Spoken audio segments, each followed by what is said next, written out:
guys, and welcome back to my channel, and welcome back to another monthly Cook With Me video. I hope you guys enjoyed the last video, and I hope you're gonna enjoy this next video as well. Today we have a lot to do. As you can see, I don't have much longer until little baby boy comes, so we are going to prep some food to throw in the freezer. Today I have my mom here, so she's gonna be able to help me out. Briley just went down for her nap, so we're gonna try and get as much as we can get done today while she sleeps. Even when she's up, we have both of us so we can tag team. But hope you guys enjoy this video. If you do, don't forget to give it a thumbs up because it really supports my channel. All right, let's get to cooking. For our first recipe, we are going to be making banana oat pancakes for Briley. I'm just gonna throw them in the freezer once we are done, but we are doubling the batch so that we have plenty on hand, and these are the ingredients you are going to need. If this is your first time watching, I just wanted to let you know that any recipe that I have, I will link below if it is a linkable recipe, and if not, I will try to explain the recipe as we are doing it, or I will type in the recipe down below. So if you need any recipes and I don't explain it as I'm doing it, feel free to look below in the description box, and that's where they'll be. All right, you guys, so we are starting out with the kids' banana pancakes. And so what I'm just doing here is getting the oats into the blender and blending them up to make oat flour. You can use regular flour if you'd like, almond flour, the oats like I did, or you can use baby oatmeal as well would be a great option. Also, I apologize if you hear a little Brayden in the background. Yes, he is here. If you are new here, I am very behind on my videos, but I have filmed a ton of videos and I don't want to lose all that footage. It's some great tips, motivation, and some day in the life videos that I definitely want to have for my memories, so bear with me as I'm getting through them all. You'll have some holiday videos coming up. But anyways, back to our cooking channel. So I actually doubled this recipe. It typically calls for 2 ripe bananas, 2 eggs, 1.5 teaspoons of cinnamon, 1 teaspoon of vanilla, and 3/4 cup of old-fashioned oats or baby oatmeal, like I said before. Literally, this is the easiest recipe, you guys. You just put everything in a blender and blend it together. There you go, all done. And then unfortunately I did accidentally delete some of this footage. You cook it on a pan like you would cook regular pancakes, and you flip them once they, you know, are cooked on the inside. I apologize that I did delete the videos. I was so bummed when I did it on accident, but anyways, it is what it is. We move on. As you can see right here, I am putting the pancakes into a Tupperware container. What I did is I did lay them off flat on that parchment paper, and I put them in the freezer so that they would be nice and hard, and when I put them in a Tupperware they wouldn't just stick together. As you can see, they didn't all fit because they are hard, so I threw a couple in a Ziploc baggie to use for the next morning because Briley was eyeing these already. All right, moving on to our next recipe. This is Mormors chicken noodle soup. Mormor was my grandmother. This was her recipe. She was an amazing chef. I think Mormor is Norwegian. You can correct me if I'm wrong if anyone's from Norway. As you can see, my mom had shredded up a whole chicken there. Unfortunately, I did end up deleting some of that footage of us cooking it. So it's just a whole chicken, and then you just put it in the water with onion, celery, bouillon, parsley, carrots, and some water into a large pot, and then you bring it to a boil and then simmer it for an hour. Then you remove the chicken and shred it like my mom did. And then you add the remaining ingredients, which is capellini noodles. Simple trick for you guys, we just used angel hair pasta. So we then added the noodles, the can of cream of chicken soup, and a can of cheddar cheese soup. I personally would add 2 cans of the cheddar cheese soup. It would just give it a little bit more flavor. Oh. Stir it, stir it. Good job. Oh. Okay. Good job. All right, put it in the sink. And then you want to make sure you mix it well, like Briley did right there. And then we did forget to add the salt earlier, which was just a teaspoon of salt. So after dinner today, we ended up getting 5 full soups to freeze. And then I will link these fun little perfect soup size containers down. I got them off of Amazon. I'll put the link down below so that you can find them. We're going to be making my grandmother's beef barley soup, which I have never made before, so I'm super excited to make it. So again, since this is my grandmother's recipe, there will not be a recipe linked down below. This is about a 2-pound chuck roast. We're gonna need some parsley, some chili powder, carrots, celery, barley, an onion, salt, beef bouillon cubes, or better than bouillon works as well, and then a large can of diced tomatoes. Well, I got diced tomatoes. It just says a large can of tomatoes. My husband's not the biggest tomato fan, so I get diced. So not too many ingredients. So let's get to cooking. All right, you guys, so while that oil is heating up, I'm gonna go ahead and chop an onion really quick so that I can have that all ready when I'm ready to throw it in. What you're gonna wanna do now is brown the meat on both sides, and then once that's brown, you throw the onions in, cook those for a little bit. Once that's all done, you add about 7 to 8 cups of water. It all depends on your pot size and what you can fit.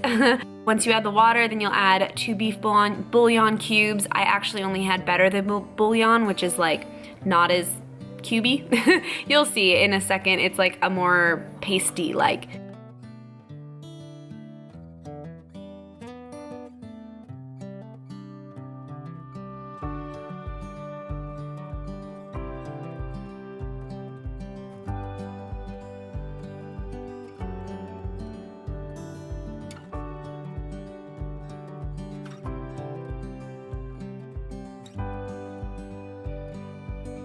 Once you add that all together, then you add a little bit of salt and pepper, and then you just cook that on low for an hour. So while that is cooking for an hour, I decided to make some homemade frozen pizzas. You know, kind of like the DiGiorno pizzas that you buy at the store.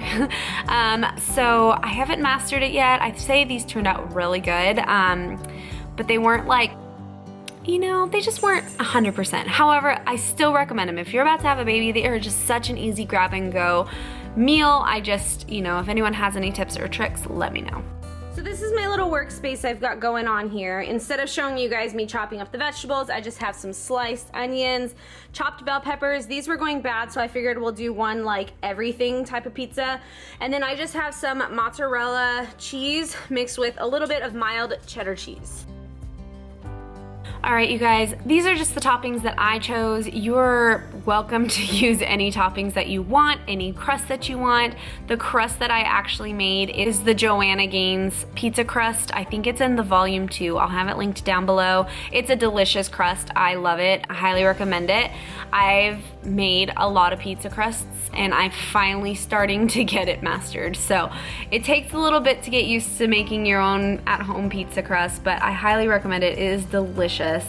Also, there's just no rhyme or reason to how this pizza is made. I mean, it's all about what you want. You can do a chicken Alfredo pizza if you want. You can do a barbecue chicken pizza, would be delicious as well. These are just ingredients that I had on hand.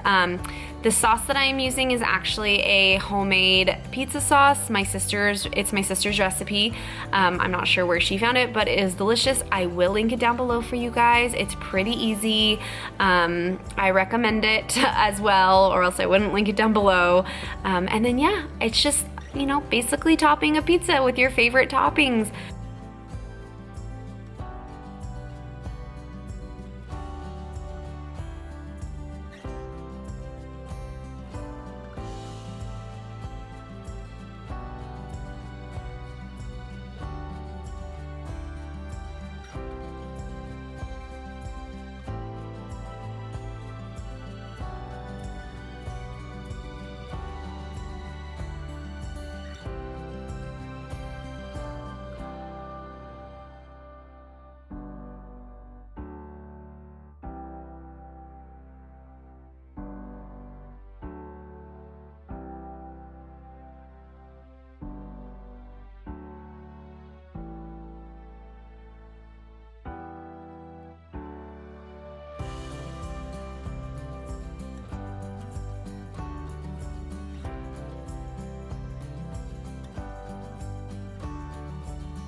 So after we finished adding the toppings to the pizzas, we ended up putting them in the freezer so that they can harden before we try and like wrap them in a lot of plastic wrap. As you can see, my freezer needs to be deep cleaned. But that way it's just a lot easier for us to store it. We just put it in the freezer for like an hour or two for it to really stiffen up so we can work with it later. Moving on to the next pizza. Again, it's whatever toppings you want. I'm just kind of trying to flatten out the crust as best I can. I have learned you want it thin, and I always used to do it so thick, so you just try and stretch it out as thin as you can. I have not mastered tossing it in the air yet. I'm working on it though, guys.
All right, that pizza's in the freezer as well. And then I actually we had a lot of dough because I doubled the dough recipe. So I had some extra mini doughs that I made for Briley so that I could easily like pop these out for a lunch for her if she was hungry. So I just did some simple cheese pizzas for her as well. Same concept, add the sauce, add the cheese, throw it in the freezer, and then we'll package them later once they're hardened.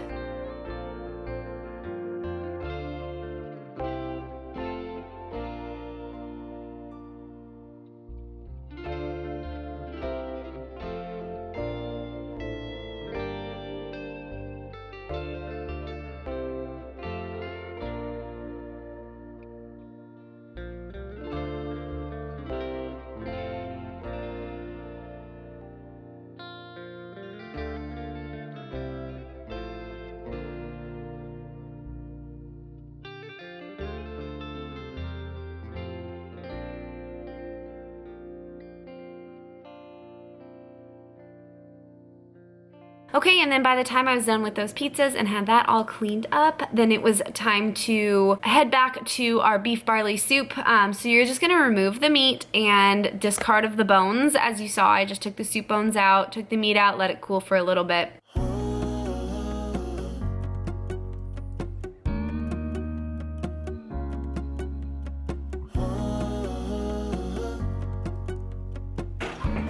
Oh, you're gonna put that on your head? Oh. Look. Huh, doesn't kind of go in there. I know what I need. Thank you, Grandma, for keeping her busy for me. It was a huge help. Back to the ingredients. Although, who can keep your eyes off that adorable little girl in the back? What you're supposed to do is remove the meat and let it cool, and then discard the bones. As you saw, I just removed them. And then you add the tomatoes, parsley, chili powder, carrots, celery, and barley to the broth, and you cook that for about an hour. And then in the last 20 minutes or so is when you should add the beef.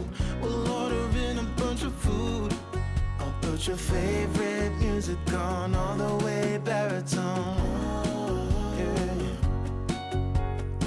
Shut the lights, go infrared. However, as you can see, my beef is rather rare and not very cooked. So I made the decision to add the meat back in with all those other ingredients instead of letting those all cook, because I felt like the meat really needed to get cooked longer. So that's why I did it this way, but whatever, I'm gonna put the correct recipe down below. So I also recommend cutting the beef into some smaller bite-sized pieces. I'm not sure why I left them so large, but you know, this is a soup, so it's not the easiest, you know, eating these large chunks, but it was still tasty. It still all got cooked in the end. It just took a little bit longer because I left the pieces so large. So after I added all the ingredients back into the pot, you can tell why they say 6 to 8 cups of water, because it gets very full. So after that's all added in, then you cook the soup for another hour or so, all depending on how tough your meat is. You can cook it a little longer if you need. We can spend all day in bed. So I decided to move on to the next freezer meal for the night. I think this is the last one too. So these are sweet potato waffles. I had not made these until this day actually, and I highly, highly recommend it, you guys. As you can see here, I'm just cutting up some sweet potatoes to steam them. All right, you guys, we are on to recipe number 5, I think, right? The last recipe of the night. It is nighttime now. Riley is down for a nap, so we are tired, exhausted, and have been cooking all day. We are going to be making sweet potato waffles for Riley.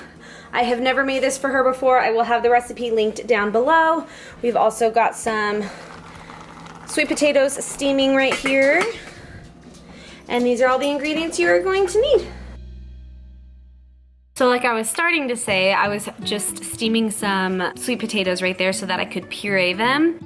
And then what the recipe calls for is 1.5 cups of flour. Again, you can use whole wheat flour, white all-purpose flour, almond flour if you want. You can use oat flour.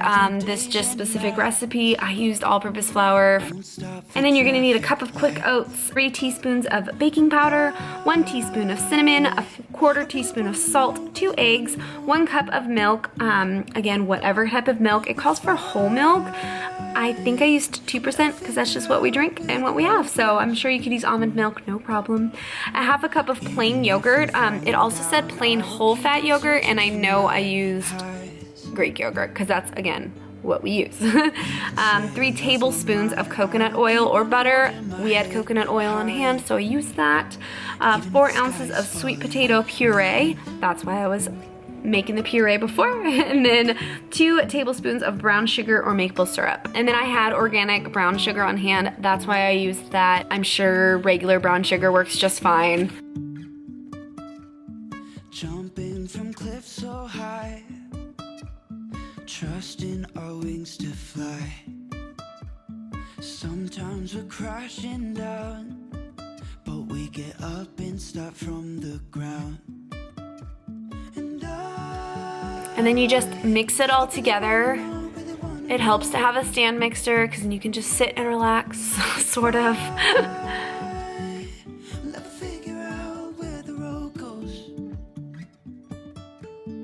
Even if I'm falling down, I will keep on searching for my highs. You can say I lost my mind, I will keep on holding my head high. Even if the sky is falling down. And then when that's all done, you oil and grease your waffle maker, and it was kind of trial and error trying to figure out how long to make them. I thought they would cook a lot quicker. My mom told me the trick when it stops steaming or when it starts steaming. I'll correct myself here. I'll put a little title so you guys know what I'm trying to say. Then you know it's done. So it's just kind of trial and error at first. And then I just went through and made a bunch of waffles.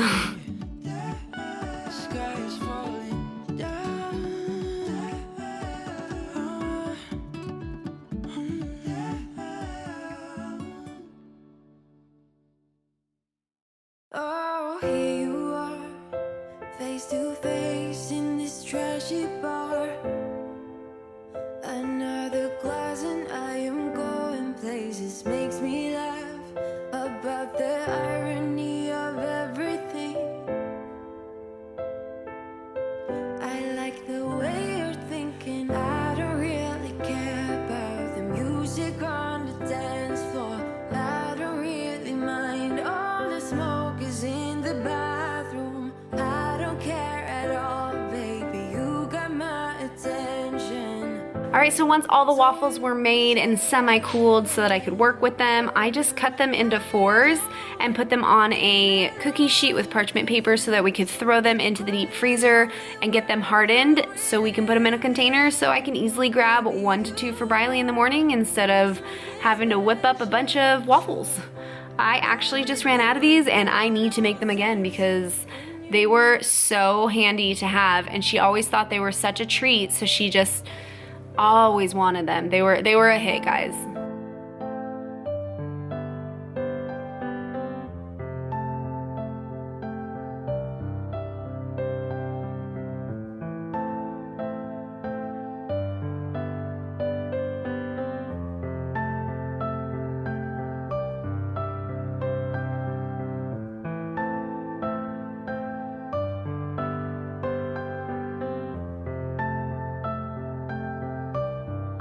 So I just shoved them all on a pan to go into the freezer. I'm hoping they don't freeze together, but I did not want to get another pan dirty for my mom to clean. So we're gonna stick these in the freezer to harden, and then we will put them into their own little storage container so that I can just grab and go when she wants one.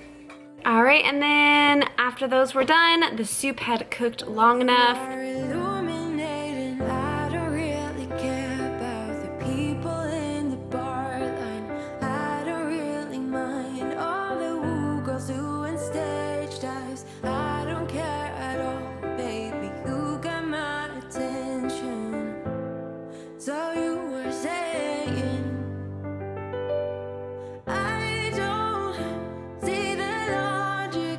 We didn't quite have enough for the 9 of them, but it still made 8 frozen soups, which was perfect. These little soup containers are a little bit more than a normal size bowl, but it totally works out for freezing, especially when it gets so cold up here during the winter. So we just made sure to label them so we knew what was what in the freezer, and then stuck those babies in the freezer.